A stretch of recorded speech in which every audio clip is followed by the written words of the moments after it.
Às vezes eu acho que o tempo dentro daquele prédio não segue o mesmo relógio do resto do mundo. Eu comecei o tratamento no CAPS quando ainda usavam papel para tudo. Antes de computador, antes de tanta gente nova aparecer. Já vi psicólogo entrar e sair. Já vi técnico trocar de turno. Já vi segurança que parecia parte da mobília. Só o prédio continua o mesmo. As mesmas paredes frias, o mesmo corredor que cheira a café e desinfetante. E aquela sensação de que alguém está sempre te observando, mesmo quando você está sozinho. Meu nome não importa muito. Aqui dentro todo mundo vira só o nome do caso, o número da ficha, o apelido que o pessoal inventa. Mas eu lembro o dia que cheguei, uma manhã cinza, de frio úmido, dessas que o corpo parece pesar o dobro. Eu tinha perdido tudo: emprego, casa, até o costume de confiar em mim mesmo. A primeira coisa que senti quando entrei foi aquele ar gelado, como se o prédio tivesse pulmão próprio. A segunda foi o olhar da assistente social que me recebeu. Ela falava baixo, me ofereceu café e disse que ali dentro ninguém estava sozinho. Eu quis acreditar. Nos primeiros meses, o tratamento me fazia bem. A rotina, os grupos, as conversas. Parecia que eu estava voltando a ser gente. Mas com o tempo, comecei a perceber umas coisas estranhas. E o pior é que eu nunca sabia se era a cabeça me pregando peça ou se era o lugar mesmo. Tinha dias em que eu ouvia passos no corredor, mesmo sabendo que o turno já tinha ido embora. Outras vezes, quando o silêncio era muito grande, vinha um som de reza de longe, bem baixinho, quase um sussurro. Eu falava disso nas sessões, mas sempre diziam que podia ser o remédio mexendo com a audição, ou resquício de ansiedade. E eu queria acreditar neles, juro que queria. Uma noite de quinta-feira, eu fiquei até mais tarde porque tinha perdido o ônibus. O segurança, o seu José, me deixou sentar na recepção enquanto esperava a chuva parar. Ele é desses homens que não falam muito, mas o olhar diz tudo. Eu percebi que ele estava tenso, diferente. Perguntei se estava tudo bem, ele respondeu que o prédio estava carregado. Eu ri. Ele não. A luz piscou bem na hora. Dessas piscadas lentas, de filme. O rádio da Copa chiou, mesmo desligado. E o cheiro de vela invadiu tudo. Eu me arrepiei inteiro, mas ele continuou calmo, como se já soubesse o roteiro daquilo. A gente ficou em silêncio, ouvindo o barulho do vento. E aí, do nada, veio uma voz. Não era alta, não era gritada. Era uma voz de mulher falando bem devagar, como se rezasse o nome de alguém. O seu José olhou para mim e só disse: "Ela vem quando tem coisa errada." Eu quis perguntar quem, mas a garganta travou. No reflexo do vidro da porta, vi algo se mexendo no corredor. Uma sombra fina, comprida, como se alguém passasse apressado lá dentro. Só que não tinha ninguém. O segurança se levantou, foi até a porta, abriu e falou: "Pode descansar, tá tudo certo." E a luz parou de piscar. O cheiro sumiu. Tudo ficou normal de novo. Normal demais. Depois daquela noite, comecei a reparar em detalhes que antes passavam batido. Uma marca escura na parede que aparecia e sumia. O relógio da sala de grupo que sempre parava no mesmo horário. E o frio, sempre o frio. Não importava se era verão. Ele vinha de repente, como se alguém tivesse aberto uma janela que não existe. Eu parei de comentar isso nas consultas. Tinha medo de parecer que eu estava piorando. Só anotava no meu caderno tudo por extenso. O dia, a hora, o que eu vi ou ouvi. Um dia, a psicóloga pegou o caderno e leu. Não riu, não duvidou, só disse: "Você sente o que muita gente aqui sente, mas poucos têm coragem de escrever." No fundo, eu acho que aquele prédio guarda tudo. Cada palavra dita, cada lágrima que caiu no chão. Nada se perde ali. É como se o lugar tivesse memória própria. E quando tem coisa errada acontecendo, ele tenta avisar. Às vezes com cheiro, às vezes com barulho, às vezes com sonho. Eu sonhei muitas vezes com o terceiro andar, aquele que vive fechado. No sonho, eu subo as escadas e vejo uma mulher de preto rezando na janela. Só que quando chego perto, percebo que a mulher sou eu, só que mais velho. segurando um terço que não é meu. E quando tento perguntar o que isso significa, acordo tremendo, com o gosto de cera na boca. No último mês, as coisas ficaram mais claras, ou mais confusas, depende de como se olha. Um novo profissional chegou, e ele começou a investigar uns documentos antigos. Eu ouvi ele comentando com a coordenadora sobre uma tal enfermeira que morreu ali dentro, e de como ninguém nunca contou a história direito. Quando ele falou isso, o frio voltou. Eu vi o segurança cruzar o corredor, olhar para cima e fazer o sinal da cruz. Todo mundo sentiu o vento naquele momento. Um vento que vinha de dentro. E, por um segundo, eu juro que vi, refletido na janela, o rosto de uma mulher sorrindo. Não sei o que ela quer, mas desde aquela noite o prédio ficou mais calmo. O silêncio parece menos pesado. Eu ainda escuto umas coisas de vez em quando, mas já não me assustam tanto. Acho que aprendi a respeitar o que não entendo. E no fundo eu sei. O que quer que esteja ali não quer mal para ninguém. Só quer que a gente lembre. Uns dias depois dessa conversa que ouvi sobre a enfermeira, eu decidi fazer uma coisa que ninguém recomendaria para um paciente. Fiquei depois do horário, esperando o prédio esvaziar. O segurança até tentou me mandar embora, mas eu disse que tinha esquecido um casaco na sala de grupo. Era mentira. O casaco estava comigo. Eu só queria andar um pouco em silêncio, sentir o prédio quando não tinha mais gente. Queria entender se tudo aquilo era mesmo real, ou se era minha cabeça tentando me enganar de novo. Subi para o segundo andar. O corredor estava meio apagado, só as luzes do teto tremendo fraquinho. O ar frio, como sempre, e aquele cheiro leve de álcool e café velho. Fui andando devagar, ouvindo o eco dos meus próprios passos. Cada sala que eu passava parecia guardar um pedaço de alguém que já tinha estado ali. As paredes respiravam histórias, e dava para sentir isso. Eu parei em frente à janela, e fiquei olhando lá para fora. A rua estava vazia, o vento soprava de lado. Por um instante vi meu reflexo, e outro rosto atrás do meu. Uma mulher, com um olhar cansado e triste, o mesmo que eu tinha visto em sonho. Eu não me virei. Não precisei. Só disse baixinho: "A gente lembra de você." Foi aí que o ar ficou morno. O vidro da janela parou de embaçar. E no reflexo, o rosto dela sorriu. Não um sorriso de medo, mas de descanso. E então, desapareceu. O silêncio que ficou depois foi diferente. Não era mais o silêncio pesado de sempre. Era como se o prédio tivesse soltado o ar que segurava fazia tempo. No dia seguinte, quando cheguei para o grupo, a psicóloga me olhou e disse: "Você parece mais leve." Eu ri e disse que talvez eu finalmente tivesse dormido bem. Não contei o que fiz. Às vezes é melhor deixar o mistério quieto. O segurança me cumprimentou com aquele jeito dele. Um aceno curto. Percebi que ele também parecia tranquilo. O corredor estava mais claro, o cheiro de vela sumido. Até o relógio, aquele que sempre parava, marcava as horas certas. Eu continuo indo ao CAPS, mesmo depois de tantos anos. Alguns acham que eu já devia ter recebido alta, mas eu gosto de estar ali. É como se eu fizesse parte da estrutura do lugar, do mesmo jeito que ele faz parte de mim. Às vezes eu sento na recepção e fico só ouvindo o som do café pingando na garrafa, o murmúrio das conversas, a chuva caindo no pátio, e penso que cada som desses é um pedacinho de vida voltando a ocupar o espaço que o medo deixou vazio. Tem quem diga que o CAPS é um prédio assombrado. Eu prefiro dizer que é um prédio que lembra. E quando a gente aprende a respeitar a memória dele, o medo vai embora. Eu não ouço mais vozes, não vejo mais sombras, mas de vez em quando a noite cai e o vento muda de direção, eu sinto aquele mesmo cheiro de vela e penso: ela tá só conferindo se a gente ainda tá cuidando direito. E aí eu fecho os olhos, respiro fundo e deixo o prédio me abraçar, como quem diz: tá tudo certo, pode descansar agora.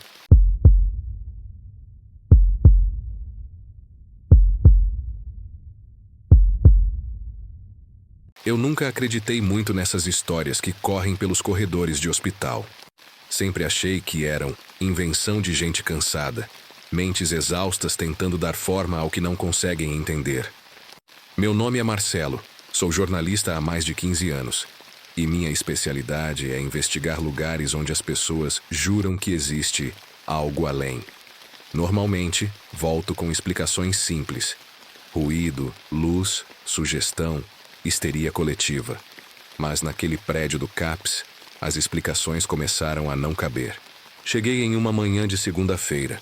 Céu nublado, vento frio, cheiro de terra molhada. O lugar parecia comum. Portão de ferro, recepção pequena, paredes bege, café passado há pouco. Mas o que me chamou a atenção foi o olhar de quem trabalhava ali. Ninguém parecia realmente confortável. Todos educados, gentis, mas com um tipo de silêncio que pesa. Mostrei minha credencial, expliquei o motivo da visita. A coordenadora, mulher séria de voz calma, me deixou à vontade. Disse que o prédio era antigo, que circulavam boatos e que eu podia conversar com quem quisesse. Eu ri, com o meu costume de quem acha graça em medo alheio. Ela não riu de volta. O primeiro que entrevistei foi o segurança, o seu José. Homem grande, fala pausada, olhar de quem já viu coisa demais. Perguntei o que acontecia ali à noite. Ele respondeu sem pensar. O prédio lembra. Eu pedi para ele explicar melhor, mas ele só completou. E quando ele lembra, a gente sente. Anotei, mas não levei a sério. Era o tipo de frase que dá boa abertura para reportagem. Nada mais. Depois falei com uma psicóloga, uma mulher jovem que me contou sobre uma paciente que, em meio a uma crise, descreveu uma enfermeira morta décadas atrás com detalhes que ninguém poderia saber. Aí a assistente social relatou uma gravação distorcida de celular mostrando uma névoa com uma figura de olhos vazios. Todas as histórias diferentes, mas sempre o mesmo centro. O terceiro andar. A ala antiga. No fim da tarde pedi para subir e ver por mim mesmo. A coordenadora hesitou, mas acabou deixando. Vá com o segurança, ela disse. Subimos devagar. Cada degrau fazia barulho de coisa velha. O ar foi ficando mais frio conforme a gente subia. No segundo andar, o cheiro de desinfetante e café. No terceiro, cheiro de cera, de vela, de tempo parado. O corredor era longo, luz fraca, pintura descascando. Eu tirei o celular para gravar. O segurança só disse: "Não provoca." Eu ri de novo. Foi a última vez que ri naquele dia. Chegamos à porta da sala da antiga enfermaria. Estava entreaberta. Eu empurrei devagar. Dentro, poeira no ar, uma mesa, um armário e, em cima dele, uma fotografia em preto e branco. Uma mulher de uniforme, rosto sereno. O mesmo rosto que eu tinha visto numa das matérias antigas sobre a enfermeira falecida. O segurança encostou no batente e murmurou: "É ela." O ar ficou pesado. O som do corredor mudou, como se alguém tivesse fechado uma janela invisível. E então o rádio do meu celular, desligado, começou a chiar. Chiado de fundo com uma voz entrecortada. A voz dizia baixinho: "Não esquece." Fiquei gelado. Tentei desligar o aparelho, mas o som não parava. Olhei para o segurança.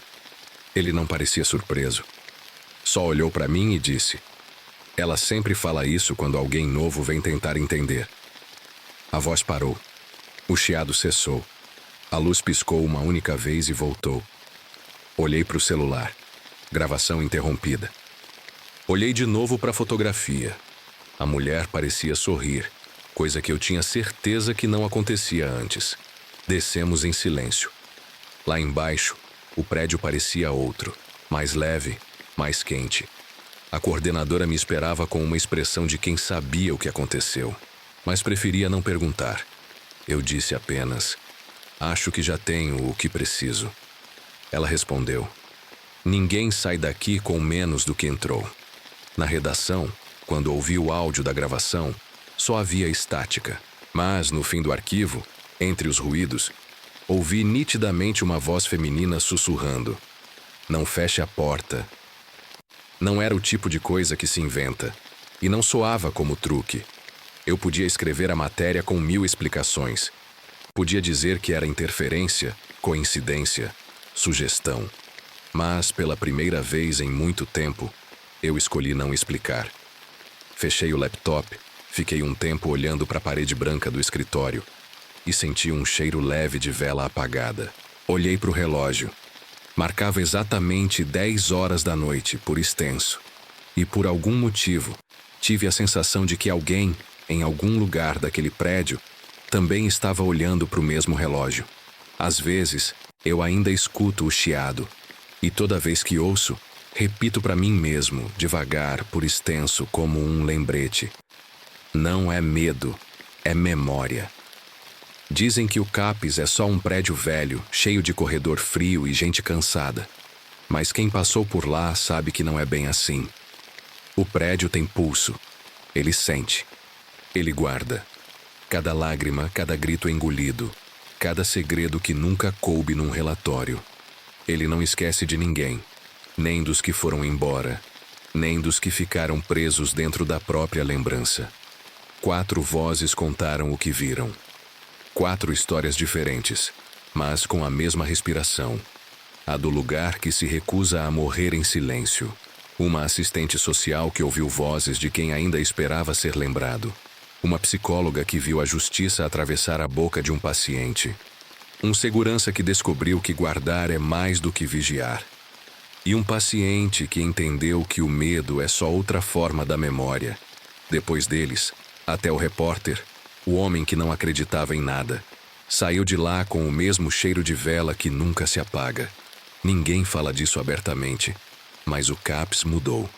Quem entra sente. O ar parece mais leve. O frio aparece só de vez em quando, como se o prédio respirasse aliviado. Alguns dizem que é porque as almas encontraram descanso. Outros que é porque a verdade, enfim, foi dita. Talvez seja um pouco dos dois. No fim, não é uma história de assombração. É uma história de lembrança. Porque o que assombra de verdade não são os fantasmas. É o que a gente faz para tentar esquecer deles. E se um dia você passar por um corredor gelado, com luz piscando e cheiro de vela no ar, não se apresse em fugir. Pode ser só o prédio dizendo baixinho: eu ainda lembro.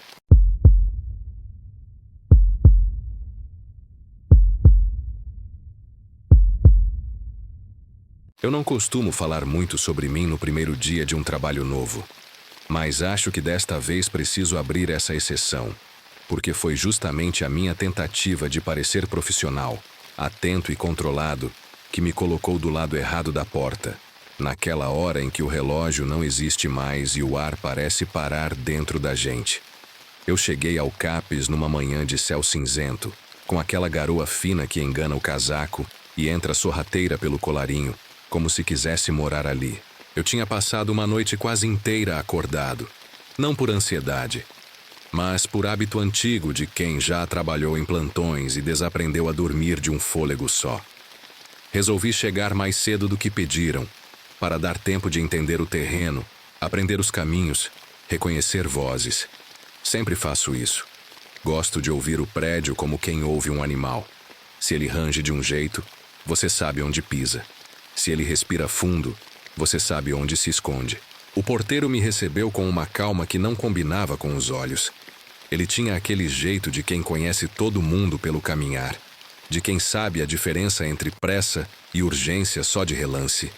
Me chamou pelo nome, me entregou o crachá provisório e disse que a coordenadora ia me ver mais tarde, que por enquanto eu podia ficar com a equipe de enfermagem e conhecer os fluxos. Não era a primeira vez que eu entrava em um serviço de saúde mental, mas fazia tempo que eu não sentia o ar tão pesado logo cedo.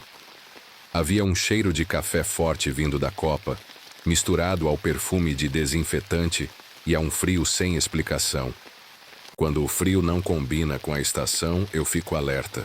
É mania, eu sei, mas o corpo aprende essas linguagens antes da cabeça. Na sala dos funcionários, a copeira, uma mulher de fala doce e passos leves, colocou uma xícara na minha frente sem perguntar. Como quem sabe que um café quente pode ser a ponte mais curta entre dois desconhecidos. Ela me olhou por um instante, como se buscasse algo no meu rosto. Você é o novo, né? Eu confirmei com um aceno. Ela fez uma pausa e acrescentou num tom que eu não entendi se era aviso ou acolhimento. Aqui a gente costuma evitar ficar sozinho quando escurece. É costume, não é regra, mas facilita a vida. Eu sorri de volta. Disse que vindo de onde eu vim, eu já tinha visto de tudo um pouco, e que meu jeito era mais pé no chão do que pé no medo. Ela não sorriu. Mexeu o café na própria xícara sem beber e mudou de assunto. O turno da manhã foi de apresentações, corredores percorridos com passos lentos, portas abertas para uma visita rápida, nomes anotados num caderno que eu sempre levo no bolso. Conheci a psicóloga de voz mansa que falava como se pendurasse redes entre as palavras. Conheci o técnico de enfermagem que me explicou onde ficam os materiais. E conheci uma auxiliar que fazia piada de tudo, como quem dribla a angústia com truques de circo. Por educação, ninguém aprofundou, mas percebi que existia um assunto que todos contornavam sem tocar. Era como um móvel grande no centro da sala que todo mundo finge que não está ali. Timidamente, alguém mencionou que a ala antiga no terceiro andar ficava fechada. Outra pessoa comentou que a energia elétrica às vezes dava uns sustos, que era culpa da fiação velha. A copeira, esta não se conteve. Disse baixinho, como quem não quer acordar coisa adormecida, que se eu sentisse cheiro de vela sem motivo, era melhor descer as escadas e não argumentar com nada. Eu anotei tudo, não por acreditar de imediato, mas porque aprendi que o corpo dos outros carrega mapas de lugares que a nossa cabeça não alcança. No meio da tarde, a coordenadora me chamou. Uma mulher firme, olhar direto, que me tratou com uma mistura de boas-vindas e contrato tácito de honestidade. Ela fez perguntas técnicas, quis saber da minha experiência, explicou o que esperava de mim, até que, antes de terminar, respirou fundo e disse, sem rodeios, que eu tinha chegado a um CAPS que vinha tentando se reorganizar depois de uns acontecimentos difíceis. Usou palavras como incidentes, sobressaltos, ruídos, sobressaltos coletivos. Eu perguntei se tinha a ver com violência, com ameaça, com um risco imediato. Ela fez que não com a cabeça e falou que era pior, porque era daquelas coisas que se escondem atrás do inexplicável. Eu não forcei detalhes. Agradeci a confiança e prometi trabalho sério. O resto do dia correu com uma estranha normalidade. Pacientes chegando, alguns em silêncio profundo, outros em falas que rodavam como ventos de ciclone. Gente pedindo ajuda como quem pede água, gente recusando ajuda como quem recusa espelho. Eu me movi como sei me mover, atento, respeitoso, com o cuidado de não ocupar espaço demais nem de deixar vago onde precisava estar. O cansaço das últimas semanas pesava nos ossos, mas eu estava leve por dentro, quase animado. Até que chegou o entardecer. O entardecer é aquela hora em que o prédio antigo parece lembrar de tudo que já ouviu. Ele dá um suspiro na madeira, outro no ferro, mais um nas vidraças. E a gente sabe que a noite está abrindo as malas. Alguém comentou que o interfone antigo tinha sido desligado de vez, por precaução. Eu perguntei por quê. Me disseram que tocava sozinho de vez em quando, e que não era só tocar. Às vezes, no silêncio do corredor, ele parecia repetir uma palavra que ninguém queria ouvir. Justiça. Eu não respondi nada, mas anotei mentalmente.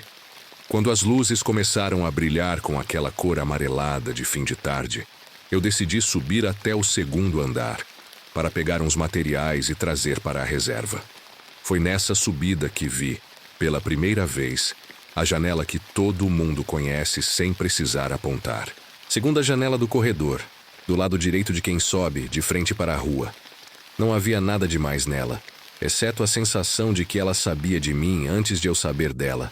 A madeira do batente tinha marcas de dedo antigo, como se alguém tivesse passado muito tempo debruçado ali, olhando um pedaço de mundo repetido.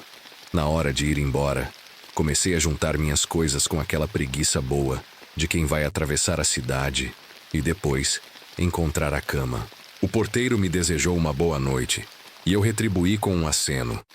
Já na calçada, a garoa tinha virado uma cortina mais espessa e o vento parecia fazer ensaio de assovio nas esquinas. Eu tinha dado uns poucos passos quando o celular vibrando no bolso me chamou de volta. Não reconheci o número, mas atendi, porque aprendi que certas ligações que chegam no fim do expediente trazem urgências que não respeitam relógio. Uma voz masculina, baixa, trêmula, perguntou se eu era da equipe nova. Eu disse que sim, que podia falar. Ele pediu desculpas, disse que não queria incomodar, mas que precisava de ajuda. Se identificou pelo primeiro nome, um nome comum como tantos, e disse que era paciente há alguns anos, que morava não muito longe dali e que estava ouvindo coisas outra vez. Eu ia responder com aquele protocolo do acolhimento, perguntar onde ele estava, como estava, se tinha alguém com ele, quando a ligação cortou. Pensei em discar de volta, mas a tela mostrou sinal fraco, quase nenhum. Fiquei parado na frente do portão, entre a vontade de ir embora e a sensação, meio boba, de que estava sendo chamado. Eu podia perfeitamente passar a situação para o plantonista da noite. Era o certo. Era o procedimento. Mas alguma coisa no jeito que a voz disse outra vez me puxou como quem puxa a manga da camisa da gente num corredor lotado. Virei para o porteiro e perguntei se poderia subir só um instante, para verificar se alguém tinha deixado algum recado, algum contato, qualquer coisa que ajudasse. Ele me olhou com uma expressão que misturava cuidado e resignação, como quem gostaria de evitar o inevitável. Me deixou entrar. Disse que ficaria de olho, que se eu demorasse, subia em seguida. O corredor principal estava mais frio do que 15 minutos antes. Isso eu sei porque o corpo guarda memórias muito imediatas e a pele reconhece diferenças pequenas como quem reconhece os passos de uma pessoa querida. Eu estava com uma pasta na mão e a mochila no ombro. As lâmpadas faziam uma luz indecisa, nem clara, nem escura como se precisassem de um empurrão. Quando passei pela copa, ouvi a copeira falando baixinho com a auxiliar, como quem reza conversando, pedindo que a noite fosse leve. Eu não quis interromper. Subi as escadas devagar, prestando atenção no som dos meus próprios passos. Aprendi, em outros prédios, que o barulho do passo muda conforme o humor do lugar. Naquele instante, o som era oco, mais grave, como se o corredor tivesse engolido a tarde. No segundo andar, decidi conferir a sala onde ficam guardados alguns prontuários antigos. Não porque eu esperasse encontrar alguma coisa específica, mas porque quando eu estou inseguro, eu procuro papéis. Os papéis me organizam, me dão chão. Abri a porta, acendi a luz, e aquele cheiro de documento guardado, leve mofo, leve poeira, me recebeu como uma infância esquecida. Comecei a procurar por uma pasta que nem sei porquê, imaginei que poderia me dar uma pista do nome que ouvi ao telefone.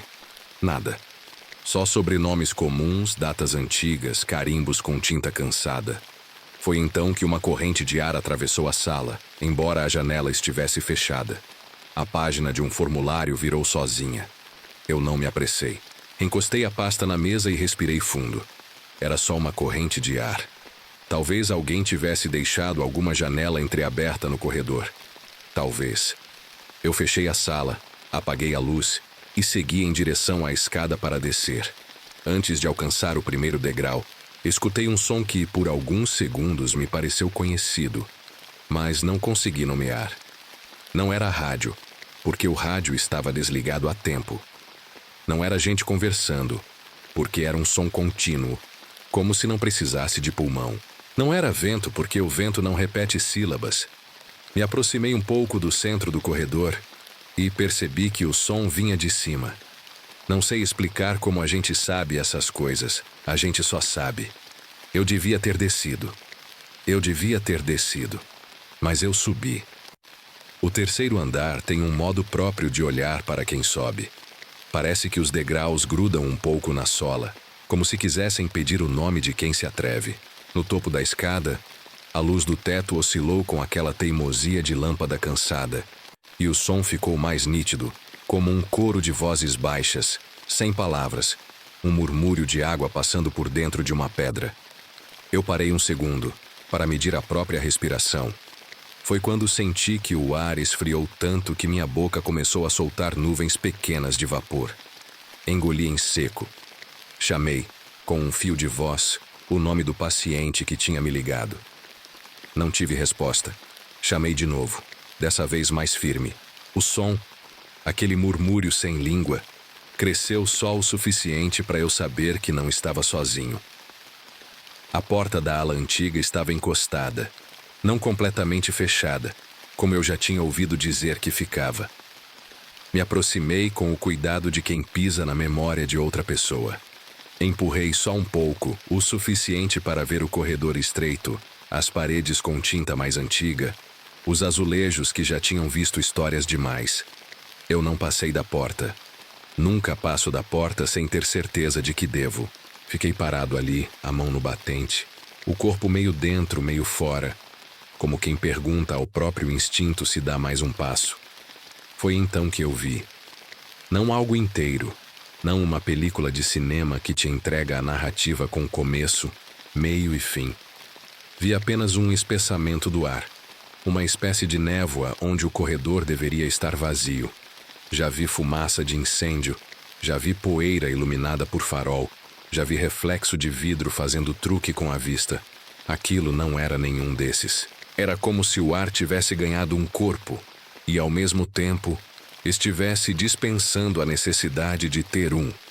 Eu recuei um pouco, não por medo, mas por aquela prudência que a gente aprende com a vida quando a vida insiste em nos manter vivos. Escutei então uma palavra que não foi uma palavra, mas que ainda assim eu compreendi. Não foi dita, foi emprestada ao meu entendimento. Justiça. E junto dessa palavra emprestada, um frio que não vinha só do fora, mas de um lugar tão dentro, que eu me senti por um instante como se tivesse ficado oco. A mão no batente suou. Eu pensei no que a coordenadora tinha me dito de tarde. Pensei no que a copeira sussurrara. Pensei no porteiro e seus olhos quietos. Pensei, sem querer pensar, na janela do segundo andar e nos dedos antigos no batente. No meio desse amontoado de pensamentos, outra sensação entrou, simples e direta como alguém batendo à porta com educação. Alguém precisava de ajuda. Não ajuda qualquer, ajuda com nome. Eu consegui dizer, baixinho, que estava ali, que podia ouvir, que queria entender. Não sei por que disse isso. Talvez porque a única defesa que eu reconheço de verdade, nos lugares onde as coisas ficam intensas, é a honestidade. O murmúrio diminuiu, como se prestasse atenção em mim. Eu disse ainda baixo, que eu era novo ali, que eu não sabia das histórias, que me contaram só o necessário, que meu trabalho era cuidar. Repeti essa palavra, cuidar, como quem oferece um copo d'água. E então, de muito longe, escutei passos. Não eram os meus, não eram os do porteiro, não eram os de mais ninguém que eu conhecesse. Eram passos pequenos, como de alguém que aprendeu a andar com o medo junto, sem fazer barulho demais. Os passos foram chegando até aquela espécie de neblina, e eu, por um impulso que ainda hoje não sei de onde saiu, tirei do bolso o caderno e o lápis. Se eu não entendesse com o ouvido, talvez entendesse escrevendo. Os passos pararam. A luz do teto oscilou outra vez, e por um segundo inteiro tudo ficou claro, como se o prédio tivesse respirado fundo. Foi nesse segundo que eu vi a silhueta de uma mulher de preto, muito imóvel, com as mãos juntas, como quem reza sem fazer som. Não vi o rosto, vi o gesto. E ao lado dela, como num quadro antigo, uma sombra menor, sem contorno nítido na altura do seu quadril, como se fosse uma criança que encosta cansada no corpo da mãe. Eu pisquei e a imagem virou vento. A palavra voltou sem ser palavra. Justiça. O frio atravessou minhas roupas como faca sem pressa. Eu tentei dizer alguma coisa, qualquer coisa, mas a voz não saiu. Então escrevi no caderno, meio sem olhar, meio guiado, como se minha mão soubesse mais do que eu. O que falta? A resposta veio num cheiro. Sim, num cheiro. Vela acesa. Aquele perfume de igreja, de promessa, de vigília. Eu quase ri da própria incapacidade de traduzir o mundo. Eu precisava de algo mais palpável, e era o intangível que me respondia. Eu ia recuar de vez, prometer que voltava no dia seguinte de manhã, quando senti um leve movimento de ar ao meu lado, como se alguém passasse apressado por mim sem encostar. O corredor do terceiro andar, que há poucos minutos parecia menor do que devia, ficou por um instante largo demais, como se eu estivesse do lado de fora de mim. Eu chamei pelo nome do paciente que me ligara. Dessa vez, a resposta veio. Um soluço pequeno, tão pequeno que poderia ser um barulho da minha própria garganta. Eu segurei a respiração para ouvir melhor. O soluço se repetiu, um pouco mais forte, vindo de trás da porta da ala antiga. Sem pensar mais, sem dar chance ao medo de fazer discurso, empurrei a porta o suficiente para passar o ombro e disse em voz baixa que era da equipe, que estava entrando, que se alguém estivesse ali, eu só queria ajudar. O corredor da ala antiga cheira a remédio de outro século. Não é um cheiro ruim, não é um cheiro bom. É um cheiro que parece lembrar a gente de que nem sempre o cuidado foi cuidado. Caminhei em passos mínimos, como quem não quer acordar a madeira. O murmúrio voltou, mas agora vinha de dentro das paredes, como se as paredes também tivessem coisa a dizer. Eu virei à direita, depois à esquerda, e parei diante de uma porta entreaberta de uma sala que reconheci de fotos antigas. A sala de enfermagem. Havia uma mesa, 2 cadeiras, um armário alto. E, sobre a mesa, como se alguém tivesse arrumado há pouco, havia um terço antigo, desses de contas gastas, pousado sobre um maço de papéis amarelados. Eu encostei na lateral da porta com o ombro, para mantê-la aberta, e me aproximei com a mesma delicadeza com que a gente se aproxima de um recém-nascido que dorme. Os papéis tinham um grampo enferrujado. Por cima, um pedaço de relatório, com letra redonda, firme, falando de rotinas, mencionando nomes de quem assinava, registrando horários por extenso, como se palavras pudessem segurar o tempo na página. Eu não toquei em nada, só li o primeiro parágrafo. O suficiente para reconhecer a palavra irregularidade, repetida 2 vezes, e a palavra recusa, escrita com raiva calma. O frio ficou mais afiado. Senti que, atrás de mim, a porta mexeu 1 centímetro para a frente e 2 para trás, como se respirasse. Eu me virei devagar, pronto para ver o nada, e vi outra vez a silhueta escura na moldura do corredor. Não era uma ameaça, era uma presença. Eu disse, baixo, que via, que estava vendo, que queria entender. Foi então que a lâmpada no teto fez um último esforço de claridade antes de se entregar e apagar. A sala mergulhou numa penumbra onde as coisas pareciam ter contorno demais. Eu poderia jurar que ouvi alguém pronunciar meu nome com a exatidão de quem o leu pela primeira vez naquele dia, no crachá provisório. Eu não senti medo como se sente medo de um cão bravo. Eu senti medo como se sente medo de altura, sabendo que o chão ainda está lá, mas consciente de que qualquer passo errado é maior do que um simples tropeço. Abri a boca, fechei, respirei fundo e convidei a quem quer que fosse para descer comigo. Eu disse que estava disposto a voltar no dia seguinte, com mais gente, com luz, com calma, que eu queria ouvir com tempo, mas que naquele momento eu precisava sair dali. E prometi, não sei por que prometi, que levaria para as mãos certas o que encontrasse, que não deixaria nenhum papel desaparecer, que não permitiria que uma história fosse escrita sem o nome de quem a viveu. A palavra voltou, agora menos urgente. Justiça. Eu respondi, meio sem saber a quem, que justiça é o caminho, mas cuidado é o jeito de caminhar. Eu me ouvi falando isso e senti vergonha da minha própria pretensão, mas continuei, porque minha única arma ali era a sinceridade. Devagar, recuei até a porta, sempre de frente para o corredor, sempre com o corpo no eixo. Quando atingi a linha invisível que separa a ala antiga do resto, o murmúrio diminuiu até virar silêncio. Eu dei mais 2 passos e a lâmpada do teto do lado de fora piscou e acendeu como quem dá um ok sem letras. Desci as escadas com calma, porque correr naquela hora seria um tipo de derrota. No segundo andar, eu me obriguei a olhar para a janela. Não sei o que eu esperava encontrar. O vidro devolveu meu rosto pálido e, por um instante, a impressão quase infantil de um vulto escuro ao lado. Eu fechei os olhos e disse para mim mesmo que o cérebro, quando assustado, gosta de desenhar figuras onde não existem. Ainda assim, baixei a cabeça e fiz o sinal da cruz sem pensar. Hábito antigo de casa de avó. Continuei descendo. No hall da recepção, o porteiro estava de pé, imóveis as mãos sobre o balcão. "Tudo bem?" ele perguntou, olhando o meu rosto como quem lê uma carta. Eu disse que sim, que precisava de água. Ele me entregou um copo e a água tinha o gosto vulgar de água, o que me trouxe de volta à minha própria pele. Contei a ele, sem florear, que ouvi sons, que vi sombras, que encontrei papéis. Ele respirou fundo. Desviou o olhar para a rua e disse que, depois de tantos anos, a gente aprende a chamar as coisas pelo nome certo. Presença. Eu olhei para o relógio imaginário no alto da parede e soube que a noite tinha começado. Pensei no paciente da ligação, no soluço atrás da porta, no terço antigo sobre os papéis.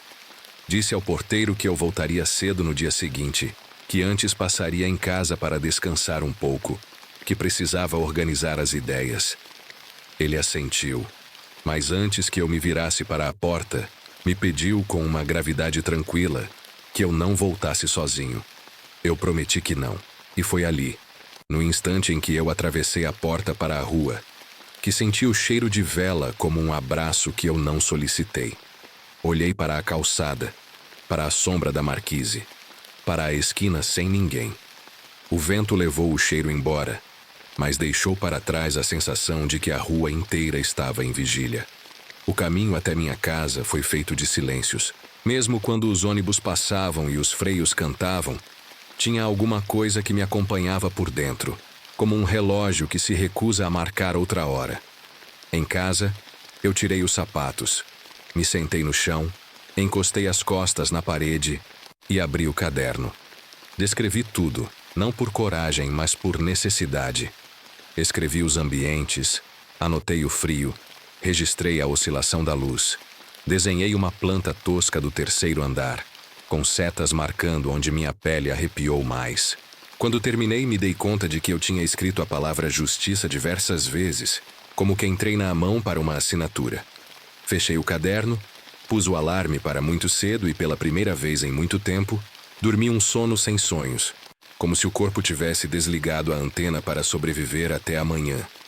Acordei com a claridade sulcando a janela. O corpo doeu nos lugares de sempre, mas havia uma determinação mansa em mim, como quando a gente decide arrumar um armário antigo. Tomei banho sem olhar para o espelho. Vesti roupa simples, prendi o crachá no bolso e saí. Cheguei ao CAPES antes do horário, de novo. A copeira estava de avental, mexendo o café, e sorriu daquele jeito que não é exatamente um sorriso. "Eu trouxe pão", ela disse, como quem apazigua o mundo com um gesto pequeno. Eu agradeci e perguntei se ela poderia me acompanhar ao segundo andar, por um minutinho, só para abrir uma sala. Ela topou, com a condição de que fosse rápido. O porteiro, ao nos ver, levantou uma sobrancelha, mas não disse nada. Subimos. No segundo andar, a luz do corredor parecia mais decidida do que na véspera. A janela, a mesma, devolvia uma rua meio indiferente. Entrei na sala de arquivos, respirei o mofo leve e peguei 2 caixas vazias. A copeira me esperou na porta, sem entrar, como quem respeita uma linha invisível no chão. "Você vai subir?" ela perguntou, sem dizer o andar e sem usar palavra nenhuma que pudesse chamar o que não queremos chamar. Eu disse que sim, mas que eu ia sozinho, que ela podia voltar para a copa, que eu avisaria algo se fosse necessário. Ela sorriu de novo sem sorriso e disse apenas: "Leve sal." Eu devo ter feito uma cara confusa porque ela acrescentou: "Sal grosso. É para os vivos e para os mortos." Serve para a cabeça da gente não se perder. Eu agradeci, mesmo sem entender. Guardei o pacotinho que ela me ofereceu no bolso interno da jaqueta, como quem aceita um amuleto emprestado. No terceiro andar, a porta da ala antiga estava fechada como deve ser. Eu encostei a mão no metal frio e avisei, sem voz alta demais, que eu ia abrir, que era eu, que vinha para olhar com respeito. A fechadura, antiga, gemeu um pouco, mas cedeu. A sala de enfermagem estava como eu deixei. A mesa com o terço, os papéis por cima, o armário alto.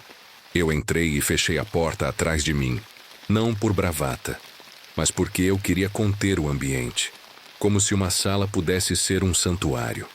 Coloquei as caixas no chão e, com cuidado de quem mexe em coisa que não é sua, separei os papéis em 3 pilhas. O que tinha escrita clara, o que estava quase ilegível e o que exigia mais tempo. Não toquei no terço. Deixei-o ali como quem entende que certos objetos não são objetos, são testemunhas. Enquanto eu classificava, ouvi um som que parecia vir debaixo da mesa, como se um metalzinho batesse de leve em outro. Me abaixei e vi que um dos pés da mesa tinha uma marca diferente, como se tivesse sido arrastado muitas vezes. Encostei o joelho no chão gelado e passei a mão com delicadeza no piso. Meus dedos sentiram a irregularidade de uma tampa. Aqueles azulejos antigos às vezes escondem compartimentos que ninguém lembra. Forcei de leve com a unha e senti a borda de ferro. Puxei com cuidado e revelei um nicho raso, pequeno do tamanho de uma caixa de sapatos, onde repousavam 2 envelopes marrons amarrados com barbante. O coração bateu mais forte, não por medo, mas por aquela sensação de que se está prestes a ouvir a parte da história que faz todas as outras partes mudarem de lugar. Eu não abri os envelopes de imediato. Fiquei ali, ajoelhado com as mãos nos joelhos, e disse em voz baixa que eu só faria isso se me autorizassem, que eu respeitaria o que encontrasse, que eu não levaria nada embora sem registrar, que eu não cederia à tentação de esconder, e que faria o possível para que o conteúdo chegasse a quem deveria. A sala ficou tão silenciosa que eu quase ouvi o sangue no meu ouvido. Então, um vento leve percorreu a minha nuca, que não vinha de janela alguma. Tomei isso como um sim. Desfiz o barbante, abri o primeiro envelope e encontrei fotografias antigas, em preto e branco, de ambientes do prédio quando ele não era CAPS. Corredores mais nus, camas em fileira, uma mesa de metal com instrumentos que eu preferia não nomear. Em 2 fotografias, a mesma mulher de vestido escuro, com expressão concentrada, escrevendo em uma prancheta. Não dava para ver o rosto inteiro, mas eu reconheci o gesto das mãos, aquele modo de segurar o lápis que eu vira na silhueta à porta. Virei as fotos. Atrás de uma delas alguém escrevera com letra muito pequena: "Não deixem que a versão dele seja a única." O segundo envelope trazia papéis, relatórios interrompidos, cartas nunca enviadas, um bilhete com um pedido de reunião urgente com a direção de então, e um pequeno caderno de capa dura, com anotações de plantão. Eu achei uma página em que a autora descrevia por extenso uma noite em que tentou impedir um procedimento que considerava desumano, e como foi silenciada por hierarquia e complacência. Eu li devagar, não por dificuldade, mas por reverência. No final da página, uma frase soprou em mim como vento de janela aberta: "Se ficarmos calados, estaremos no lado errado da porta."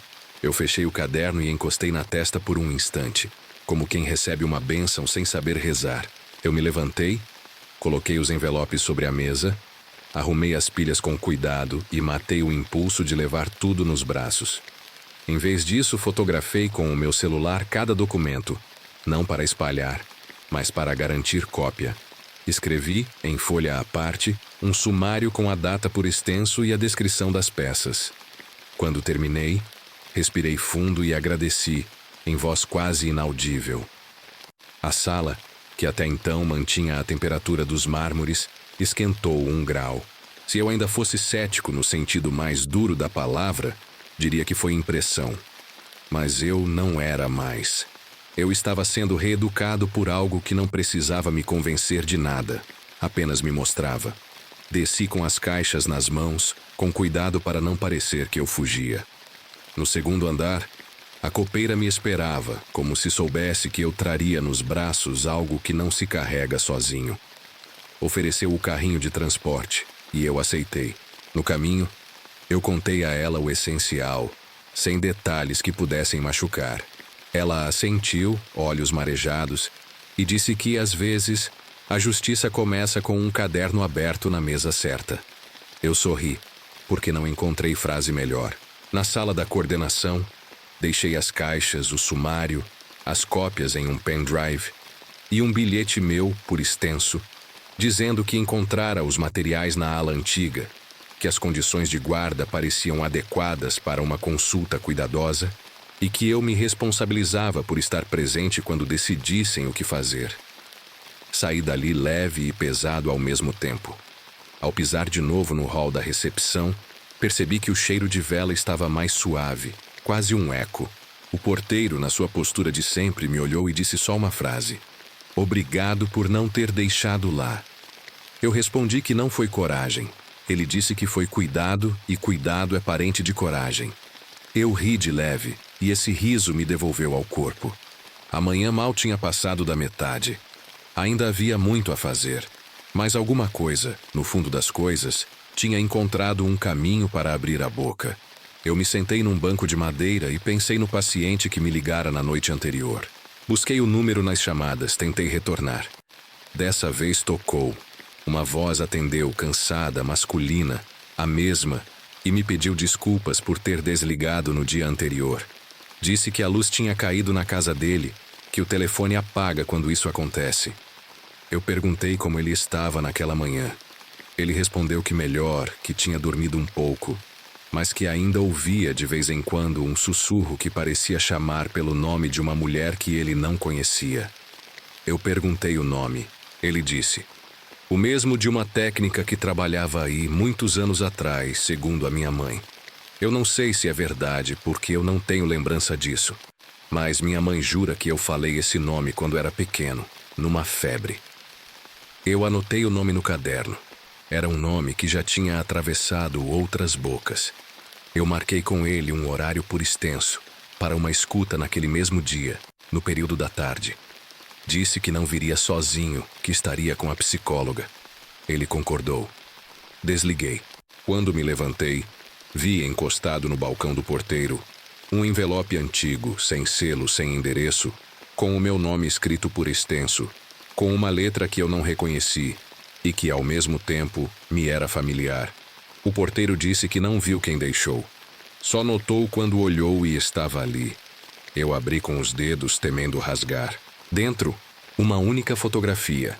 A janela do segundo andar, a mesma de décadas atrás, com a moldura recém-pintada e, atrás do vidro, um reflexo de duas figuras, uma maior, uma menor, como as sombras que eu tinha visto no terceiro andar.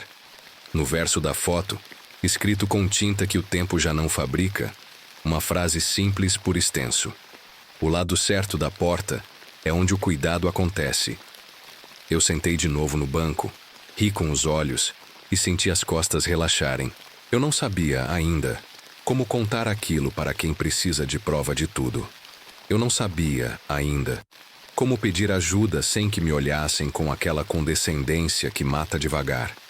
Mas eu sabia, com a certeza com que a gente sabe os nomes da própria família, que eu tinha cruzado um ponto de não retorno. Não era sobre acreditar ou não acreditar.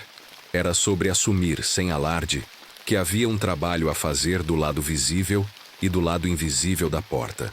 E que, por mais que o mundo me pedisse relatórios, atas, protocolos, eu também precisaria escrever, com letra de gente, uma história que não coubesse só no papel administrativo. Eu me levantei, guardei a fotografia no caderno e fui atrás da psicóloga. Precisava combinar com ela a escuta da tarde. Precisava escolher as palavras certas para não assustar o paciente e, ao mesmo tempo, não faltar com a verdade. Ao final do dia, Quando o sol decidiu se esconder atrás das nuvens pela segunda vez, e a cidade acendeu suas lâmpadas como quem acende pensamentos, eu passei pela janela do segundo andar uma última vez. Encostei a mão no batente e disse, baixinho, que eu ia embora por algumas horas, que voltava logo cedo, que deixaria a porta certa aberta e as erradas fechadas, que faria o possível para que ninguém mais precisasse gritar justiça dentro de um corredor vazio. O vidro não respondeu, claro, mas o frio, que costumava invadir sem pedir licença, ficou do lado de fora. Desci as escadas, cumprimentei o porteiro, e antes de cruzar a saída, o cheiro de vela veio, muito de leve, como quem agradece sem cerimônia. Eu sorri, porque de todas as respostas, a mais bonita é aquela que não nos humilha com certezas. E segui para a rua, com a estranha sensação de que, a partir daquele dia, eu não caminharia mais sozinho, mesmo quando ninguém estivesse do meu lado.